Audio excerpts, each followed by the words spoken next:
안녕하세요. 김원준입니다. 영흥도 앞바다 낚싯배 전복사고 관련해 어제 자유한국당 최고위원회에서 사고 원인을 해경의 VTS 즉 해상교통관제센터의 시스템 문제로 규정하고 정부 여당은 그럼에도 해경의 VTS 예산을 삭감해 퍼주기 복지에 이용한다고 주장했습니다. 한마디로 국민 안전에 관한 예산은 삭감하고 복지 예산으로 퍼주기로 돌렸다는 지적입니다. 이 지적 두 가지 점에서 엉터리입니다. 우선 VTS 예산이 줄어든 것은 경인, 태안, 부산의 VTS 사업이 종료돼 자연적으로 줄어든 겁니다. 그리고 국민 안전 관련 예산 삭감을 지적하면서 정작 국민 안전에 지대한 영향을 미치는 경찰관과 119 특수구조대에 대한 충원은 반대한다는 겁니다. 특히 VTS 예산 삭감이 문제라고 해놓고 VTS 인력과 해경 상황실 충원을 반대하는 건 이게 뭡니까? 최소한의 앞뒤는 맞아야 찬반을 논하고 말고 하는 거죠. 좋겠습니다. 여당은 아무거나 막 반대만 하면 되니까. 부럽다. 김어준의 시샘이었습니다.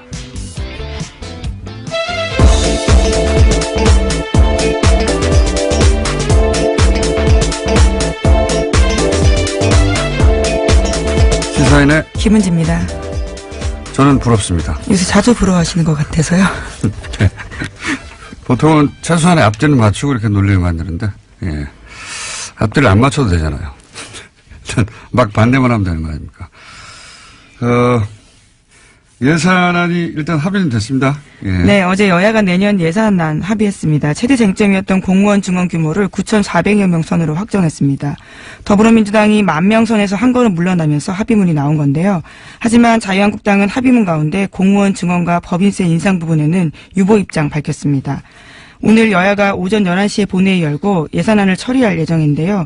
자유한국당은 그 전에 의원총회 결과에 따라서 표결에 불참하거나 일부 반대표를 던질 가능성도 있습니다.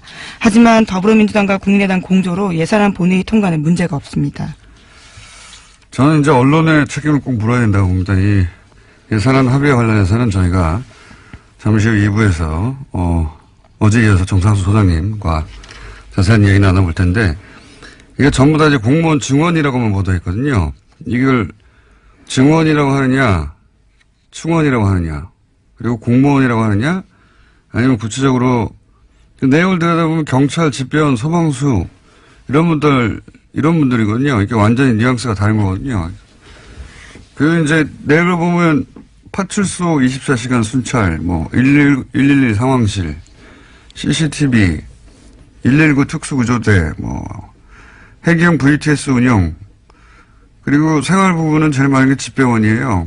네, 국민의 안전과 직결된 부분들이 많습니다. 근데 이걸 그냥 공무원이라고 하면, 물론 다들 공무원 맞죠. 근데 우리가 이제 예산 이야기할 때 공무원, 증원 이렇게 얘기하면 굉장히 부정적이란 말이죠. 오랫동안. 어감이. 근데 그걸 알면서도 그냥 공무원 증원이라고 계속 언론이, 야당의 프레임을 그냥 제목 그대로 보도하는 것은 굉장히 비겁한 거라고 봅니다. 왜냐하면 그래놓고 사고가 나면 또 소방 인력이 부족하다고 또는 집배원이 자살했다고 그러면서 기사 계속 쓰잖아요. 집배원 어떻게 늘립니까? 예산이 있어야 늘리지. 그리고 그러니까 정작 그 예산을 가지고 싸울 때는 그냥 정치적 공방으로 내버려 두고 예? 공무원 증원이라고 그 프레임 그대로 했다가 예산이 없어서 집배원 부족으로 집배원이 막 자살하고 고통받고 소방수 부족하다고 하고 그럼 또 약자 편이라면서 기사를 써요. 이게 굉장히 비겁한 겁니다. 예, 사실은. 이럴 때 예산을 늘릴 때 도와주든가요, 그러면. 그런 기사를 쓸 거면. 그리고 이제 예를 들어서 거꾸로 여당이 이런 충원을 할 때 이건 필요하지 않은 충원이라고 구체적으로 기사를 쓰든가요. 그냥 공무원 증원이라고 해놓고 그냥 멀찌감치 떨어져 있는 거는 대단히 비겁한 보도라고 봅니다, 그동안. 자, 또 예산 관련 보도가 있습니까? 네, 내년도 예산안이 당초 정부 원안보다 보편적 복지를 축소하는 쪽으로 타결이 됐는데요. 이러한 협상의 이면에는 내년 6월 지방선거가 작용했다라는 평가가 나온다고 합니다. 아동수당 신설 및 기초연금 인상의 내용과 시기가 상당 부분 수정됐기 때문입니다.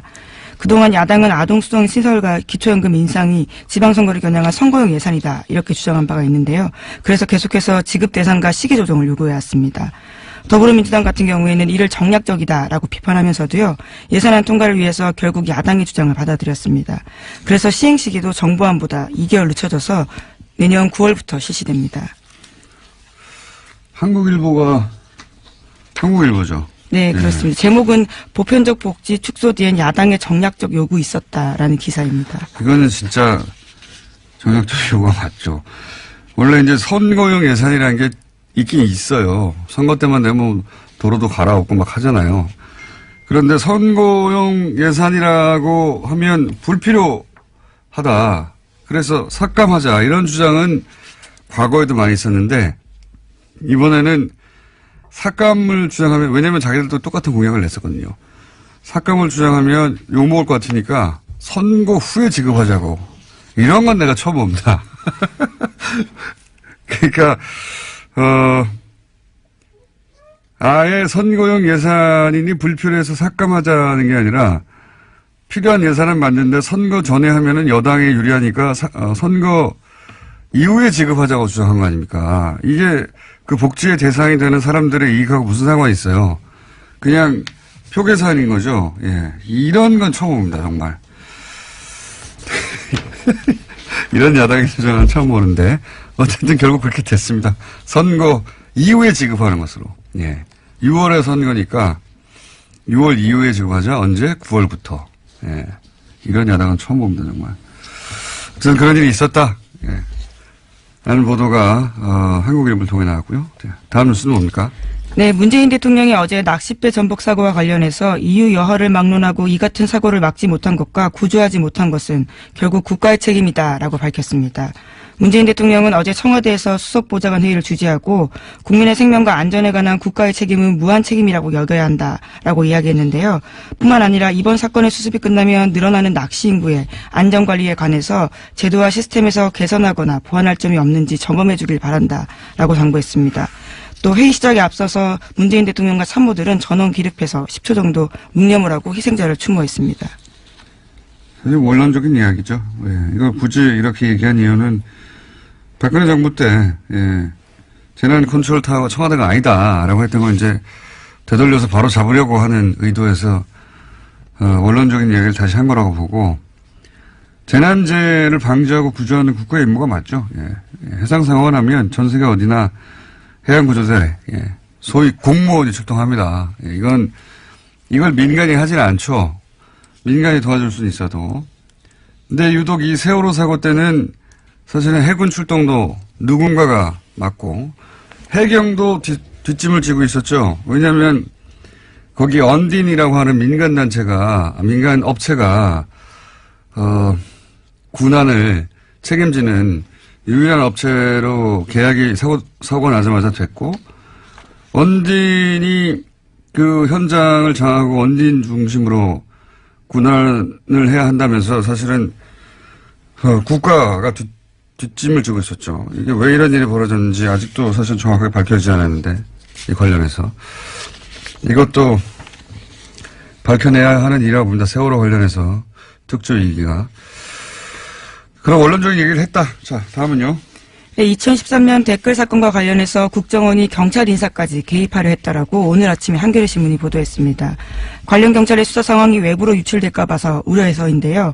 최근 국정원 적폐청산 TF가 관련 문건을 확보했다라고 합니다. 국정원이 2012년에서 2013년 서울수서경찰서의 후임자까지 관여한 정황이 담긴 내용인데요.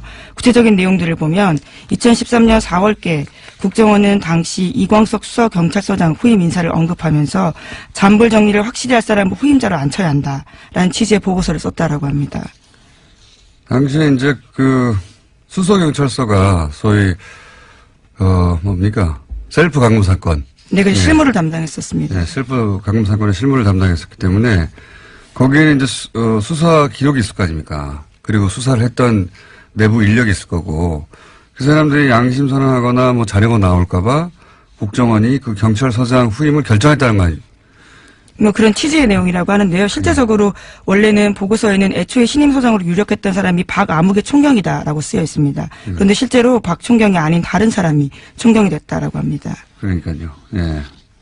국정원이 그러니까 유력했던 총경을 맡고 다른 사람이 수서경찰서장으로 총경으로 발령나도록 조정을 했다는 얘기인 거죠. 예, 그런 거 정황이 담긴 보고서죠. 예, 그런 의논을 했던 국정원 보고서가 나온 거고 사실 이명박 박근혜 국정원에서는 정부의 국정원에서는 국정 운영을 실제로 국정원을 했어요. 중요한 한 축으로. 그러니까 뭐 요청에 따라 정보 보고를 한 게 아니라 정치를 실제로 했어요. 예, 관여하지 않은 부분이 없다. 경찰서장 후임자 누구를 해야지 이 댓글 수사 관련해 가지고 양심선언이나 자료 유출이 없을 것이다. 라는 판단을 하고 실제 그렇게 되도록 만든 거 아닙니까? 네. 저는 이제 이런 기사를 볼 때마다 느끼는 게 뭐냐면 지금 국정원 직원들 말고 이런 시절에 국정원을 거친 오비들, 예, 소위 오비들, 그 사람들이 과거를 잊지 못하고 여전히 인간인 신분에서 영향력을 발휘하려고 하는 그런 시도가 있을 수, 왜냐하면 자기들 머릿속에는 자기들 이렇게 경찰서장 날리고, 누구 날리고, 혹은 누구 꽂고, 혹은 뭐 방송국에 누구 날리고, 누구 넣고 하는 걸 다 했잖아요. 근데 그렇게 예전도 아닙니다. 2012년, 13년 상황인데요. 국정원 개혁 진짜 필요한 거죠. 근데 이제 그 시절 10여 년간, 뭐 그 이전도 마찬가지긴 한데, 이런 시절에 국정원의 고위 관리를 지내고 이제는 은퇴한 사람들, 저는 그 사람들 관리해야 된다고 봅니다. 예. 하던 대로 하거든요. 예. 이런 뉴스를 볼 때마다 그런 생각이 들고요. 자, 다음 뉴스는 뭡니까? 실제 그 사람들이 또 댓글 공작에 대규모로 동원됐잖아요. 예. 네, 양지의 사건도 지금 굴러가고 있습니다. 재판받고 있는 중인데요. 자, 네. 다음 뉴스 어떻습니까? 네, 우병우 전 민정수석이 소위 아들 꽃보직 특혜 논란도 있었습니다. 관련해서 어제 법정 증언이 나왔는데요. 경찰 내부 청탁이 있었다라는 겁니다. 어제 증인으로 나온 사람은 백방준 전 특별감찰관보인데 증언에 따르면 당시 백모 서울경찰청 차장 부속실장이 누구로부터 우 전 수석의 아들을 운전병으로 추천받았냐라는 특감 쪽 질문에 대해서 청탁받은 게 맞다라고 이야기했다는 겁니다. 하지만 전화한 사람이 누군지는 밝히지 못한다면서도 내부인이다라고 이야기했다고 합니다. 이게 이제 이석수 특별감찰관에 이어서 감찰관 보도 똑같은 얘기를 했다 이런 내용이에요. 예. 네, 자신이 과거에도 감찰을 하려고 했는데 방해를 받았다라는 증언도 했습니다. 이석수 특별감찰관도 똑같은 내용을 증언했었고 이제는 감찰관 넘버 2도 똑같이 우수석 아들이 특혜를 받았는데 그건 분명한데 누가 그런 청탁을 했는지는 밝히지 못하겠다고 해서 수사가 진행되지 않았다. 그리고 이 사람들은 다 잘렸으니까요. 그런 다음에.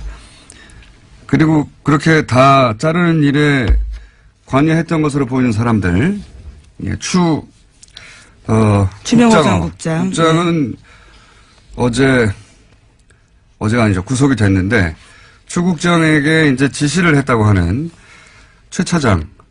네, 최윤수 전 차장 같은 경우에 왜 영장이 기각됐냐라면서 관련해서 굉장히 토로했다라는 거죠. 관련해서. 요 사건과 관련된 일입니다, 결국은. 예. 이 사람들이 왜 잘렸냐면은 이석수 감찰관 이런 사람들이 우병우 전 민정수석이 뭔가 비위가 있다라고, 예, 감찰을 하고 있는데 갑자기 국정원 쪽에서 거꾸로, 이석수 감찰관을 뒷조사를 해서. 네, 불법 사찰을 했죠. 날려버렸는데 그 건으로 이제 그 정보를 건네준 추명호 국장은 구속이 됐고 그런데 이제 그 지시를 한 우병우 수석의 30년 친구라고 하는 최 전 국정원 차장은 구속이 안 됐고, 예, 이 사안은 저희가 이정열 전 부장판사가 또 잠시 후에 여기 놔둬보겠습니다. 계속 얘기해야 돼요, 이런 사건은. 예, 한 번 얘기하고 끝나는 게 아니라. 자, 다음 뉴스는 뭡니까? 네, 검찰이 최근 김태효 전 청와대 대외전략기획관의 통화 내역을 조회하는 과정에서 수상한 내역을 포착했다라고 합니다. 지난 10월경부터 김 전 기획관이 이명박 정부 청와대 핵심 관계자들과 자주 통화를 했고요. 통화 시간도 평소보다 훨씬 늘었다라는 건데요. 당시는 연재욱 전 사이버사령관과 임관빈 전 국방부 정책실장 그리고 김관진 전 장관까지 검찰 조사 받을 때였습니다. 그렇겠죠, 뭐. 예.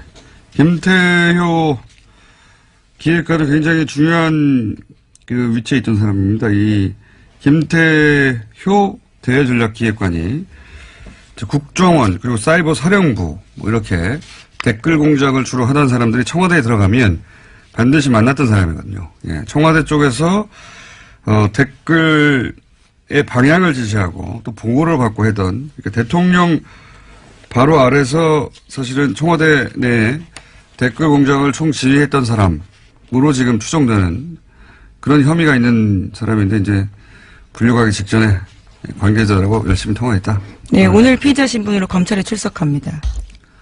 그렇군요. 틀림없이 구속영장이 청구될 것 같은데 과연 구속영장이 발부될지는 이 관련해서는 다 기각되거나 아니면 발부된 것도 다 뒤집고 있으니까요. 자, 다음 뉴스는 뭡니까? 네, 미국의 러시아 게이트 관련된 소식도 전해드리겠습니다. 지난 대선 당시 트럼프 캠프와 러시아 정부의 유착 관계에서 전미 총계협회가 연결고리 역할을 한 정황이 나왔다라고 뉴욕타임스가 보도했습니다. 전미 총계협회 쪽 인사가 지난해 5월 달에 트럼프 캠프 정책보좌관에게 이메일을 보냈는데요. 내용을 보면 트럼프 후보와 러시아 푸틴 대통령의 만남을 주선할 수 있다라는 제안이 있었다라고 합니다. 이메일 제목은 크렘린 커넥션입니다. 이 전미 총계협회는 미국에서 가장 강력한 로비단체. 그렇죠. 예. 공화당에 가장 많은 그 정치원금을 내는 곳이거든요. 예. 총기협회한테 밑보이고 공화당이 당선될 수는 없다. 이렇게 얘기되는 곳인데, 여기가 러시아와 이제 커넥션이, 트럼프 캠프 커넥션의 중간 고리였다. 굉장히 오히려 지금 충격적인 소식인데, 이게 북한과 예를 들어서 특정 캠프와의 커넥션을 북한과 뭐 자유한국당과 커넥션을 그런 성격입니다, 지금. 최대 이익단체니까요. 그리고 보수정당이니까. 북한과 자유한국당의 커넥션을 정경련이 중간에서 역할을 했다. 그런 정도의 뉴스예요. 예, 실제로. 그리고 또 이 사람 위에도, 예, 이 총기협회 관련해서 연결고리가 계속 나오고 있는데, 이렇게 되면 트럼프와 전미 총기협회가 같이 무너지지 않을까. 무너질까요? 무너지지는 않을 것 같은데, 이 총기협회 조직은 워낙 강력해서. 완전히 새로운 종류의 뉴스가 나온 겁니다. 네. 트럼프가 끝까지 갈 수 있을까요? 자, 이런 뉴스가 있었고요. 하나 정도 더 하고 끝낼 것 같습니다. 제목만. 네. 미국 정부가 팔레스타인의 강력한 반대에도 불구하고 예루살렘을 이스라엘의 수도로 공식 인정할 거라는 관측이 제기되고 있는데요. 이에 따라서 아랍의 긴장감이 고조되고 있습니다. 이 또한 뉴욕타임스 보도인데 지난 2일 현지 시각으로 지난 2일 보도입니다. 트럼프 대통령이 오는 6일쯤에 예루살렘을 이스라엘 수도로 인정할 거다라는 보도가 나왔습니다. 트럼프 사위가 유대인이거든요. 예. 그런 것도 영향을 미친 것 같고, 트럼프가 예전부터 이제 예루살렘에 대해서, 이스라엘에 대해서, 지나친 친이스라엘 정책을 얘기해 왔었는데, 이 예루살렘은 가보신 분 아시겠지만, 이슬람의 성지기도 하고, 예, 개신교의 성지기도 하고, 예, 유대교, 아르메니아교 다 거기 있죠. 예. 게다가, 예루살렘의 동부, 거기가 이제, 이슬람 성지고 하는 곳인데 여기를 자기들 마음대로 병합을 했어요. 그러니까 요르단강 서안하고 그때 팔레스타인이 지배하고 있던 지역을 그래놓고 여기를 수도로 한다고 이제 계속 주장하고 있는 거예요. 예, 실제로는 현재 수도가 아닌데 미국 정부는 이걸 인정 안 했거든요. 왜냐하면 그렇게 되면 영원히 거기 있는 팔레스타인하고는 소위 양국 모두 인정하는 정책이란 말이죠, 미국에서는. 예. 양국 차제를 인정하는, 물론 뭐, 이스라엘은 가둬놓고 있지만, 벽 안에. 가둬놓고 있긴 한데. 이렇게 되면 그 주변에 있는, 아랍 국가들이, 예. 인정할 수가 없죠. 병합을. 전쟁하자는 얘기죠. 거기에 자기들 성지도 있는데, 전쟁하자는 얘기인데, 그걸 이제 트럼프가 밀어붙이려고 한다. 그런 뉴스가 있다, 이건데, 정말로 이 지역에서 전쟁을 원하는 건지도 모르겠어요. 예. 트럼프는 대선 당시에도 관련된 공약을 한 바가 있습니다. 이 아랍 쪽에서 전쟁을 하고 무기를 팔아먹고 이런 계산하는 걸까요? 전쟁을 원하는 것 같다는 생각도 합니다. 네. 이 뉴스는 저희가 따로 한번 다뤄보겠습니다. 국제 시간에. 시사인의 김은지였습니다. 감사합니다. 자, 바로 이어서 미니 저희의 영장 해설 전담 판사 이정열 전 부장판사님 어제 이어서 연결됐습니다. 법무법인 동안의 변호사 아니고 사무장으로 계신 분입니다. 안녕하십니까? 예, 공장장님 자주 뵈니까 좋습니다. 아니 근데 이 사안은 다른 곳에서는 얘기를 안 해가지고요. 네, 저는 이 굉장히 중요한 일들이 지금 영장 실질 심사하고 구속 적부심 하는 곳에서 벌어지고 있다고 생각을 하는데 네. 다루질 않아서 제가 계속 저라도 다뤄야 되겠다 싶어 다루고 있습니다. 이거 중요한 일들 아닙니까? 그렇습니다. 어제 끝날 때 공장장님께서 하셨던 마지막 말씀이 상당히 깊이 인상이 남았어요. 엉망진창이 돼 있다고. 예. 그 얘기부터 잠깐만 정리해 볼까요? 그러니까 네네. 인천지법의 김동진 부장판사가 네. 내가 19년째 법원에 있었지만 이런 구속 적부심 심사는 처음 본다라고 말씀하셨어요. 그러면서 네. 어제 이제 판사님이 이정일 판사님이 말씀하신 거는 서울중앙지검의 이제 영장 실질 심사하고 구속 적부심 심사를 보면서 그 기준에 영향을 받아서 지방에서 그 기준에 따라서 이제 법 집행을 하는데 지금 엉망진창이 돼가지고 뭘 보고 어떻게 하란 말이냐. 예. 이런 상황이 된 것 같다라고 어제 정리를 했습니다. 요거 좀 정리해 주시면요, 다시. 예, 다시 한번 말씀드리지만은 서울중앙지방법원이 상당히 전국적으로 제일 규모가 큰 법원이기 때문에 예. 그리고 거기에 이제 있는 판사들이 대체로 좀 고참들이 들어가요. 예. 그러니까 거기서 이제 어떤 기준을 만들면은 그게 전국 법원으로 전파가 되거든요. 뭐 예를 들어서 교통사고 손해배상 위자료 액수도 서울중앙지방법원에 손해배상 전담부 판사들이 모여서 회의를 해가지고 이야기를 하고 뭐 가압류 가처분 같은 것도 어떻게 기준을 할 것이냐 이런 것도 그렇고 그러니까 대체로 이제 물론 재판이 독립이 돼 있긴 하지만은 전국적으로 통일시켜야 될 기준이 있을 만할 때는 서울중앙지방법원에서 하는 실무 관행이 상당히 준거가 돼요. 그러니까 지금 말씀하신 이제 영장 발부 기준이라든가 구속적부심 운용 기준이라든가 이런 것도 다 중앙지법에서 하는 것이 나중에 이제 지방으로 전파가 되면서 중앙지법에서 또 이렇게 하니까 우리도 이렇게 하자 이런 식으로 운용이 되어 온 거죠. 그런데 이제 그 기준이 엉망진창이 돼서 도대체 뭘 보고 어떻게 하라는 거냐 이런 얘기가 나올 정도의 기준이 없는 석방 혹은 기준이 없는 기각이 됐다 이런 거죠 요지가. 네. 그렇죠. 네. 특히 이제 가장 눈길을 이끈 게 이번에 결정적으로 나온 게 저 한국 e스포츠. 예. 네, 거기 조 사무국장인가요? 총장인가요? 네. 이분이 사무총장. 예, 이분이 긴급 체포 절차가 위법하다 그래서 지금 구속적부심에서 석방이 됐거든요. 그러니까 지금 김관진, 임관빈 말고 그렇게 네. 이제 구속적부심 이게 왜 구속적부심 심사가 이런 식으로 적용되냐고 얘기가 시작됐는데. 네, 그렇죠. 신경열 부장판사에 의해서. 그런데 네. 이번에는 한국 e스포츠. 네. 이번에는 이제 여당 전직 네. 정무수석과 관련 인사입니다. 그렇죠. 그 분이 구속이 됐었었는데 한국 e스포츠 사무총장 정호 씨가 네. 구속적부심 심사 신청을 했어요. 왜냐하면 요즘 구속적부심 심사 신청이 많다고 합니다. 나도 될래나 싶어가지고 많다고 해요. 왜냐면은 절대 안 된다고 했던 김광진, 임관빈 두 사람이 석방되는 걸 보자 너도 나도 그런 생각을 하나 본데 그래서 이분도 신청을 했습니다. 근데 이분은 이제 안 될 거라고 생각했는데 석방돼 버렸어요. 예, 이분도 사실 사정이 바뀐 게 하나도 없거든요.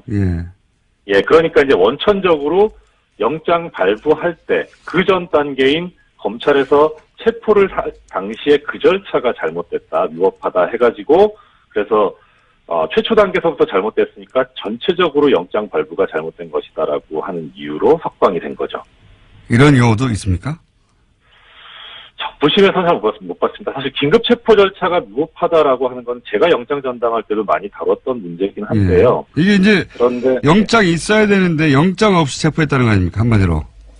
그렇죠. 그런데, 그렇죠. 예. 근데 이제 원래는 영장이 있긴 있어야 되는데, 영장을 발부받을 수 없는 긴급한 사유가 있는 때는 어쩔 수 없잖아요. 그 법에서 예외를 인정하고 있거든요. 그런 경우가 두 가지가 있는데, 예. 하나는 잘 아시겠지만 현행범 체포하는 경우. 그렇죠. 이때 영장이 있을 수가 없죠. 도망가고 있는데. 바로, 바로 범죄가 벌어졌으니까. 두 번째는 이제, 현행범은 아닌데, 약간 이제 시간이 지났는데 범죄가 일어나고 나서, 그런데 긴급하게 이거는 영장 없이 체포를 하지 않으면은 완전히 뭐 도망갈 수 있거나 증거를 인멸할 우려가 있으니까 예외적으로 인정하는 경우인데, 이 경우에 대해서 이제 어떤 경우를 그럼 긴급한 경우로 보냐라고 법에서 정해놓은 요건이 있어요. 그게 언제냐면은, 그 지방법원 판사의 체포영장을 받을 수 없는 경우인데, 특히 이런 긴급한 상황을 뭐라고 했냐면은, 우연히 만난 경우. 우연히 만난 경우? 네, 그렇죠. 그럼 영장이 있을 수가 없잖아요. 그렇죠. 그런데 도망갈 것 같고. 이런 경우에 긴급하게 할 수 있다는 거예요. 그리고 모든 범죄가 그렇게 된다는 것도 아니고, 법정형이 가장 높은 경우, 사형, 무기, 3년, 장기 3년 이상. 이런 경우에 이제 할 수 있다는 거죠. 그러니까 요건이 상당히 엄격해요. 영장주의의 예외니까. 형이 아주 중한 피의자인데, 우연히 만났거나, 지금 놔주면 도망가거나 증거인멸을 할 것 같거나. 그럼 수사기관이 어느 정도 재량권이 있습니까?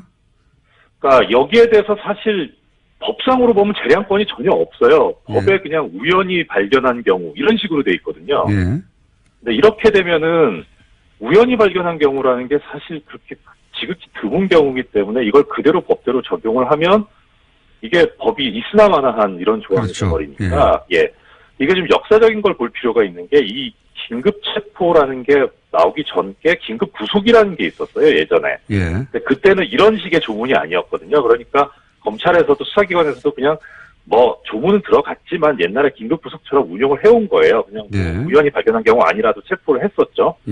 그런데 이렇게 되니까 법대로 하면 문제가 생길 수 있으니까 대법원에서 이걸 판례로 약간 완화를 해줍니다. 그래서 아까 조금 전에 공장장님 말씀하신 대로 상당한 재량권이 있다. 어떤 긴급 체포하는 경우에 수사기관이 그 현장에서 판단해서 재량권 할 수 있는데 그게 상당한 재량권이 있다고 봐준 거군요. 그렇죠. 그리고 그 다음에 이 상당한 재량권이 있는데 이렇게 재량권을 가지고 판단을 했을 때 그게 현저하게 합리성을 잃은 경우에는 긴급 체포가 위법하다 이렇게 판례가 완화를 해줍니다. 이게 2002년도에 최초에 나온 판례예요. 그렇군요. 그러니까 결국 법을 그대로 운영하면은 문제가 생길 수 있으니까 판례가 완화를 해줬는데 그런데 정말 법대로 하면 이제 문제가 있긴 있거든요. 그러니까 이번에 이 e스포츠 사무총장이 석방된 거는 정말 그대로 법대로 했다고 볼 수는 있어요. 그렇게 말하면. 조문대로. 법대로 했다고. 근데 그게 이미 2002년에 그 법대, 소위 그 조문대로만 하면 사실 다 풀어줘야 되니까 수사기관에게 상당한 재량권을 줬는데 이번에는 거꾸로 상당한 재량권을 뺏어버린 거군요. 말하자면 법대로 해가지고. 그렇죠. 그 조문이 있긴 있지만 사실은 현실과는 다른 이때까지 한 10여 년 이상 없었던 판결을 내린 거는 마찬가지네요. 뭐 거의 없었죠. 이런 경우가. 그러니까 이제 지적하고 싶은 건 뭐냐면 뭐 법대로 운영할 수도 있어요. 할 수도 있는데 문제는 이제 영장전담 판사가 영장을 발부를 했잖아요. 그러면은 그 발부할 때 그때도 긴급체포 위법 얘기가 나왔었다고 하거든요. 그러니까 그때는 그러면은 보니까 뭐 문제는 있긴 있는 것 같은데 이게 상당한 재량권을까지도 넘어선 거냐. 그러니까 현저하게라는 게 뭐냐면 누가 봐도 명백한 거거든요. 그러니까 누가 봐도 명백하게 이게 불합리한 거냐, 체포가. 이런 정도까지 돼야 되는데 아무리 지금 요새 서울중앙지법 영장판사들이 이상한 결정들을 하지만 이거 판사 기본이거든요. 그야말로. 그러니까 그런데도 불구하고 영장이 나왔다는 거는 좀 약간 이상하긴 해도 현저하게 명백하게 이상하지는 않다. 이렇게 봤다고 보는 게 맞죠.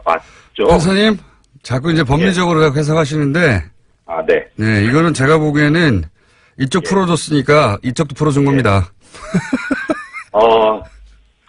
그러고 그것도 그 말씀도 맞고 더 나가서 걱정스러운 거는 이제 향후에 더 들어올 이 긴급체포가 된 사람들이 워낙 뭐 많기 때문에 예를 들어서 뭐 대상은 아니지만 최순실 같은 경우에도 긴급체포됐었거든요. 그러면 이 사유를 들어가지고 보석 청구하면 받아줘야 될 거예요. 판사님, 내일 네. 또 하셔야 될 것 같습니다. 오늘 여기까지 하고. 시간이 빨라요. 네. 10분 이내 끝나려고 했는데 10분이 지났어요. 자, 그러니까 요지는 그런 거네요. 이번에 석방된 사람은 이번에는 이제 전병헌 수석과 관련한 사건인데 이거는 긴급 체포라고 하는 문건으로만 따지면 문자 그대로만 따지면 풀어줄 수도 있는 사건이긴 한데 이미 2002년 판례로 수사기관에 상당한 재량권을 주어서 더 이상 긴급 체포를 하고 영장이 발부된 사람을 구속 적부심을 풀어주는 예가 없는데 이번에 네. 또 풀어줬다. 예. 네. 이거는 이제 왜 김관진 인관비만 풀어주냐 저쪽 사람들만 얘기를 들을까봐 이쪽도 저는 그리고 풀어준 향후의 거다. 포석이다. 예, 풀어준 것이고 향후에 또 이런 식으로 긴급 체포가 된 사건이 있을 경우에는 계속 풀어줄 수 있는 근거를 마련하였다. 예. 네. 그러면 처벌하십니다. 검찰 입장에서는 이렇게 긴급 체포를 못하는 거죠. 뭐 눈치 부담이 되는 거죠. 부담이. 예. 부담이 되죠. 네. 아주 나쁜 판결이 또 하나 나왔고요. 예. 이 사안은 내일도 또 다뤄보겠습니다. 감사합니다. 알겠습니다. 예, 안녕히 계십시오. 고맙습니다. 법무부민 동안 변호사님 사무장 이정열 전 부장판사였습니다. 자, 20년간 예산만 파신, 숫자를 보면 흥분하시는 분, 나라살림연구소의 정창수 소장님, 간만에 스튜디오에 나오셨습니다. 안녕하십니까? 네, 안녕하십니까? 예. 최순실 숨은 예산을 찾아내신 혁혁한 공을 세우고 특검에 가서 강의도 하신 분입니다. 최순실 예산이 어디 숨어 있나. 네. 그렇게 할 수 있었던 이유는 뭐냐면 20년간 아무도 안 시켰는데, 예산 숫자를 들여다보고 다 수천 페이지를 분석해 왔었던 분이라 그걸 할 수 있었는데 오늘은 어제 합의된 예산안 아직 전부 다 보지는 못하셨죠?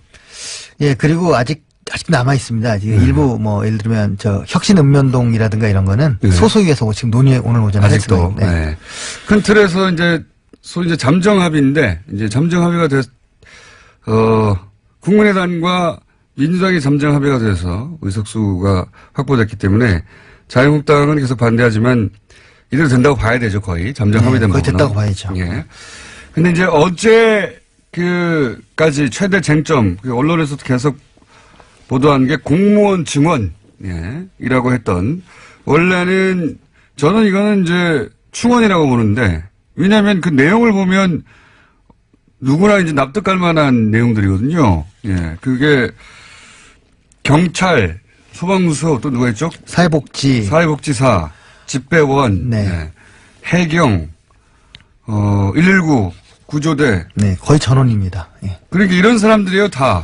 그리고 공무원 증원이라고 하면 안 되고 제가 보기에는 구체적으로 소방서, 경찰, 해경, 사회복지사, 집배원, 충원 이렇게 말해야 되거든요. 네, 맞습니다.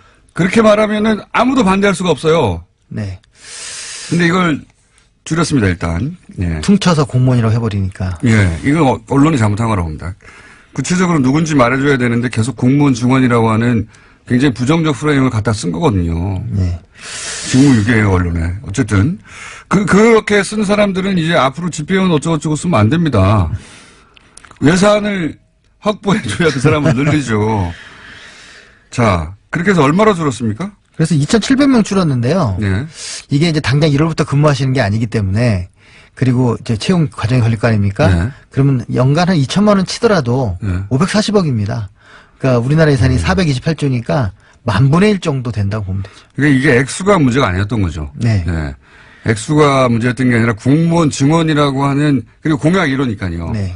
공무원 증원이라고 하는 그 부정적 프레임을 내걸 수 있다 보니까 계속 여기 매달렸던 것 같아요. 오늘도 조선일보 일면 보니까 큰 정보로 가는 이런 식으로 얘기 표현을 하더라고요. 예. 그런 프레임을 걸기에 딱 좋은 게 그렇죠. 공무원 증원, 복지 퍼주기, 큰 정부, 그래서 그리스 항상 나오지 않습니까? 맨 뒤에. 슈퍼 예산 이런 같이 가는.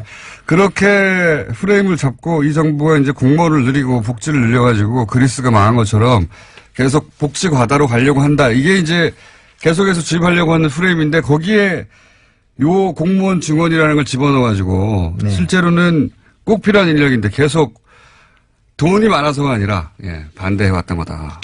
그렇게 보시죠. 네. 왜냐면 액수가 너무 적어요. 실제. 그렇죠. 그리고 지금 사실 뭐 안에 복잡한 문제도 많은데요. 인건비도 그게 증가한 게 없습니다. 인건비도 전체 예산의 8%대로 계속 유지를 합니다. 네. 그러니까 이게 굉장히 좀 안타까워요. 이게 계속 왜 공무원 증언이라고 언론이 받아주는지 조금만 따져보면 여기서 누가 봤냐겠어요. 사실 집배원 너무 열악하다. 소방수 너무 부족하다. 해경 장비 부족하다. 뭐 CCTV 인력 부족하다. 특수구조대 부족하다. 이 얘기 언론의 단골 메뉴거든요. 그러니까 정확한 워딩은 민생 공무원 충원 이게 딱 맞는 것 같습니다. 그러니까요. 예. 그 사람들 늘리자고 하는 예산을 막으면 막지 못하게 했었어야죠. 언론이. 다른 건 몰라도 이거는. 진짜 나쁜 비겁한 언론의 보도 행태였다고 봅니다. 이 공무원 증언이라고 하는 프레임을 그대로 받아준 거는. 어쨌든 그래서 줄었습니다. 예. 줄었고. 그런데 아직 다 못 보셨다고 했는데 합의안 중에 오늘 아침에 꼼수를 발견하셨다고요. 네네. 어떤 꼼수를 발견하셨습니까? 그 합의안 중에 이제 아동수당이 있는데, 예. 아동수당이 원래 이 전체 아동들한테 예. 10만원씩 주는 거 아닙니까? 이게 이제 소위 이제 지방선거 이후에 하라고. 네. 예. 우린 거기에 주목해가지고, 예. 그래서 저는 말을 만들었는데요. 선심 정치가 아니라 악심 정치다. 퍼주기가 아니라 이제 퍼내기인 것. 퍼내기. 그래서 이거를 이런 거 처음 봤어요, 정말.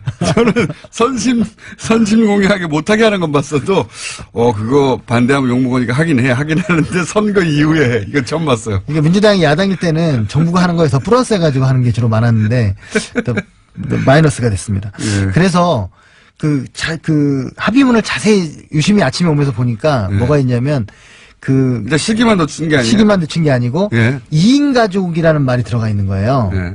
그러면 이게 무슨 말이냐면, 둘째부터 준다는 거거든요. 둘째? 예. 그러니까, 그래서 반토막이 됐어요. 그러니까 1조 1000억 주려고 했던 게 5,100억으로 줄었습니다. 이거를 방심하는 사이에. 네. 원래는 1인이었어요, 1인. 예. 아동, 그러니까 첫 아이. 예, 첫 아이. 부터 모든 아이지, 모든 아이죠. 그렇죠. 모든 아이죠. 모든 아이에서 지급하던 것을 아이가 둘이 돼야지 지급하는 것으로. 그리고 이제 물론 저희는 거의 뭐만 봤냐면 100%를 90%로 줄이는 거 예. 그것만 봐가지고 예. 왜 이렇게 보편복지를 반대하느냐 그랬는데 실제로는 2인 가구란 말에 더 핵심이 있었던 거를 우리가 이제 90% 줄은 게 아니라 절반으로 줄은 거다. 오늘 제가 아침에 몇몇 언론을 봤는데 딱 한 언론 정도 빼놓고는 그거를 본 곳이 없더라고요. 그거야 이제 소장님처럼 이것만 몇십 년 본 사람이야 보자마자 알겠지만 그러니까 이게 사실 이거 알려지면은 이거 제대로 알려주면 언론이 이런 거 제대로 알려주면 정말 그 1인 가구를 2인 가구로 바꾼 정당은 폭파 당하거든요. 네. 이게 여론조사 결과를 보면 그 주부들에게 다른 복지는 지지율이 한 60, 70인데 네. 이 복지는 거의 90 가까워요. 당연하죠. 그 안철수 대표가 지지율이 확 꺾였던 게 이게 병설 단설. 네네. 그 남자들은 잘 모르고 네. 그리고 나이가 아주 어리거나 많거나 한 성인들도 20대나 60대는 잘 모르는데 30, 40대의 여성들에게 뭐 병설을 줄여? 폭탄이죠. 폭탄이 돼가지고 확 꺾였었는데 이것도 마찬가지 아닙니까? 아동수당을 절반으로 꺾었어 누가? 누가 꺾었습니까 이거? 물론 이제 그 야당들이 이제 반대를 한 거고 특히 자유한국당이 아주 격렬히 반대를 한 거죠. 근데 기초노령연금은 차마 그렇게 못 건드렸는데 아동수당은 건드린 것 같습니다. 네. 부모님들의 지지층이 이제 노년층의 노년수당은 못 건드렸고 아동수당은 절반으로 줄었답니다. 5천억이 줄었답니다. 요게 숨어있는 한 1인치였군요. 예, 예. 둘 이상 있는 집이 반밖에 안 된다는 거죠. 아하. 저출산의 문제입니다. 이것, 이제 처음에는 이제 시기를 뒤로 연기하는 것만 생각했더니 그걸 절반으로 줄였습니다. 아마 전략이 넘어간 것 같아요. 90% 그거에 싸우느라고 2인 가족이 얼마나 무서운 말이라는 걸 모르는 것 같습니다. 아하. 그렇구나. 그런 일이 벌어졌고요. 또 뭐가 있습니까? 숨어있는 것들. 네, 그리고. 숨어있는 것들 많겠죠. 네, 맞죠. 뭐 법인세 같은 경우에 좀 이제 예. 좀 어떻게 보면 줄이느라고 줄였는데 예. 사실은 그렇게 많이 줄이지 못해 3천억 정도 줄였습니다. 예. 그 대기업들 3천억 부담을 덜어준 셈인데 자유한국당이 요만큼 해낸 거군요. 네. 예. 그래도 의미가 있는 것은 88년 이후에 처음으로 법인세가 인상됐다는 거예요. 처음으로. 예. 예. MB 때 워낙 많이 깎았으니까요. 예, 거의 한 2조 6천억 요 정도를 깎은 거죠. 예. 근데 그걸 이제 거의 돌린 거죠, 이제. 거의 90%. 이명박 전 대통령이 이렇게 많이 깎아주고. 그러니까 매년 2조 때니까 그러니까요. 9년이면 10년이면 20조를 깎아준 거죠. 아니, 이명박 전 대통령 때 한 번 확 끌어내렸지 않습니까? 예. 그때 한 2조 정도 덜, 그러니까 2조를 재벌들이 세이브하게 해준 거잖아요. 네, 세이브하게 해주고. 예. 그냥 있었을까요? 뭐 사람들이 그 세상 공짜는 없죠. 계산이 분명한 분인데, 네. 그런 일이 있었다고 하고. 법인세는, 자유한국당이 끌어내리긴 했는데, 다시, 3천억 정도. 네. 원래는 5천억 정도였습니까? 그러니까 이제 뭐 계산을 이제 그 잘 못한 것 같기도 한데 여하튼 그 3천억 원 이상에서 2천억 원 이상을 정부가 주장했고 예. 3천억 이상으로 이제 바꾼 거거든요. 예. 그래 봐야 그 세금이 줄어든 건 3천억 정도 됩니다. 알겠습니다. 그리고 2018년 예산안 성격 규정을 하면 어떻습니까? 전체적으로 디테일은 저희가 좀 더 계속해서 전화 연결도 하고 계속 다뤄가겠습니다. 이 사안은. 두 가지인데요. 걱정이 안 됐으니까, 예. 그러니까 세 가지인데요. 예. 복지 예산을 늘리고 그리고 재정 건전성을 지키는 두 마리 토끼를 잡으려고 했던 짠돌 예산이다. 아, 그래요? 네. 좀 해설해 주십시오. 그러니까 복지 예산을 늘리긴 늘렸죠. 늘리긴 늘렸는데. 근데 이제 대규모로 늘린 건 아니고 예. 방향을 전환한 겁니다. 예. 그래서 이런 지금 아동수당이라든가 기초노령연금 증가라든가 예. 뭐 저 최저임금 보장 이런 것들을 넣었기 때문에 예. 당장 액수는 사실 크지 않지만 예. 이 방향으로 가게끔 이제 방향을 틀은 거고요. 방향을 틀었다. 예, 그렇기 번째. 때문에 양은 많지 않으니까 예. 재정 건전성을 해치지 않은 거죠. 그 그 이 정부에서 뭐 이 야당에서 특히 얘기하는 7.1% 최대 증액이다. 예. 라는 얘기를 들어서 제가 아침에 새벽에 급히 찾아봤습니다. 네. 그랬더니 박근혜 정부 때 8% 올린 적도 있더라고요. 추경까지 포함해서 7.1도 한 번 더 있고. 이분한테 걸리면 다 숫자가 박살나기 때문에 함부로 말하면 안 돼요. 그러니까 최대라고 얘기할 수 없는 거죠. 네. 차라리 박근혜 정부 이후 최대라고 해야겠죠. 그렇군요. 그러니까 이게 예를 들어 정의당 같은 곳에서는 예산이 좀 부족하다. 네네. 라고 할 것이고, 근데 중요한 것은 방향을 틀었다는 거다. 네. 복제 방향으로. 그러면서도 재정 건전성을 지켰다는 게 또 의미가 있습니다. 또 어떤 의미가 있습니까? 이게 가장 큰, 보시기에 이제 가장 큰 의미라는 거죠. 숫자 자체를 볼 때. 예, 그렇죠. 왜냐하면 복지를 늘리고서도 재정 건전성 지켰다는 건 보통 쉬운 일은 아니거든요. 그렇군요. 내년에 지출도 늘렸지만 수입을 더 늘렸습니다. 그래서 8조 정도 늘려가지고 예. 예, 그런 지금 긍정적인 지금 상황이 됐습니다. 그러면은 이제 첫 번째 해는 이렇고, 다음에는 더 이쪽 방향으로 가겠다. 네네. 이런 신호탄일 수도 있겠네요. 그래서 사실은 요번에 야당이 많이 막았지만 예. 그래도 효과가 크게 크지 않은 것은 뭐냐면 방향을 트는 거의 핵심이 뭐냐면 법을 바꾸는 겁니다. 예. 아동수당도 법이 있어야지 되는 거고 예. 기초노령도 법을 바꿔야 되고 예. 최저임금도 법을 바꿔야 되거든요. 예. 법은 생기는 거죠. 예. 그러면 이제 방향이 바꿔지는 겁니다. 아하. 전문가로부터 해설을 드리니까 잘 이해가 갑니다. 그리고 이제 어제 잠깐 얘기했었던 이렇게 이제 주거니 받거니 공방을 하다가 벌어졌던 멘트들 중에 어제 언급하신 서로 이제 딴 얘기하는 거. 예. 네. 이낙연 총리하고 이장우 의원의 멘트 잠깐 들어보시겠습니다. 현재 공무원들이 놀고 먹는 공무원이 너무 많다. 이런 우려를 얘기합니다. 예를 들어서 소방관들이 놀고 먹을 거라는 생각을 저는 하지 않습니다. 그 얘기를 하는 게 아닙니다. 소방관들 얘기하는 게 아닙니다. 소방관들, 경찰관들 다 필요합니다. 필요하지만 바로 그분들을 증원하고자 하는 것입니다. 정말 일반 행정직은 이번 증원에 포함되지 않습니다. 똑같은 얘기가 반복이에요. 예. 제 얘기가 뒤에서 계속 나옵니다. 이쪽에서는 아니 경찰관 소방원이라니까 이쪽에서 아니 그 사람들 늘리지 말자는 얘기가 아니라 공무원 늘리지 말자. 공무원 늘리지 말자는 얘기 아니 그 사람들이라니까요. 공무원 늘리지 말라니까 얘기 계속 반복해서 아마 그분들이 몰라서 그런 게 아니라 그냥 그렇게 하면 사람들이 판단력이 좀 작거나 아니면 정보가 제한되는 분들은 예. 그렇게 이해할 것 공무원 같아요. 늘리려고 하는 거구나. 예. 이렇게 몰라서 하는 얘기 아니죠. 소장님 오늘은 여기까지만 해야 될 것 같고요. 저희가 이게 확정이 될 때까지 계속 조금씩 다루겠습니다. 네. 감사합니다. 정창수 소장님이었습니다. 저희가 방금 2부에서 자녀 한 명이 아니라 자녀 2명을 의미하는 것 같다고 정창수 소장님이 말씀하셨는데 나가면서 문서를 읽다가 다시 한번 깨달으셨다고 합니다. 자녀 정정합니다. 네. 내일 AS 인터뷰를 다시 하겠지만 자녀 2명이 아니라 2인 가구 기준 소득 90%까지로 물론 지급 시기가 네. 지방선거 이후 9월로 연기된 건 맞는데 2인이라고 해서 단순히 2인이라고만 적어서 예. 오해가 좀 있었던 것 같습니다. 2인이 여기서 2인은 자녀 2인이 아니라 기준까지만 10만 원을 지급하되 그 시기를 지방선거위원회 9월로 연기한다. 이렇게 합의된 거라고 합니다. 네, 다시 한번 정정하고 자세한 내용은 내일 AS 때 하겠습니다. 하트가 계속 나오고 있는 사이에 여러분 요즘 추우시죠? 뜨겁게 해드리겠습니다 오늘. 네, 진짜요? 바른정당의 하태경 최고위원 나오셨습니다. 안녕하십니까? 예, 반갑습니다. 네. 하태입니다.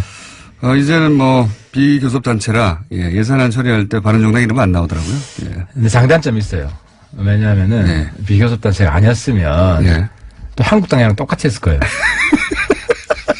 근데 이제 물론 이제 한국당이랑 100% 다르진 않아요. 뭐 일치하는 것도 있는데 예. 달라야 되는 것들. 예를 들어서 특히 이제 증세. 예. 우리는 증세 반대 안 하거든요. 예. 근데 이제 한국당 감세죠. 무조건 감사합니다. 그러니까 법인세나 소득세. 네. 그다음에 이런 예를 들어서 아동수당 같은 거. 우린 찬성하죠. 근데 지방선거 이후로 하라고 하는 거 이런 거요. 이거 진짜 꼼수 아닙니까? 그거는 이제 우리 입장은 아니고 그러니까 네. 또 한 가지가 세비 인상. 세비 인상. 네. 우리는 만약에 교섭단체 됐으면 네. 만장일치로 합의가 안 돼요.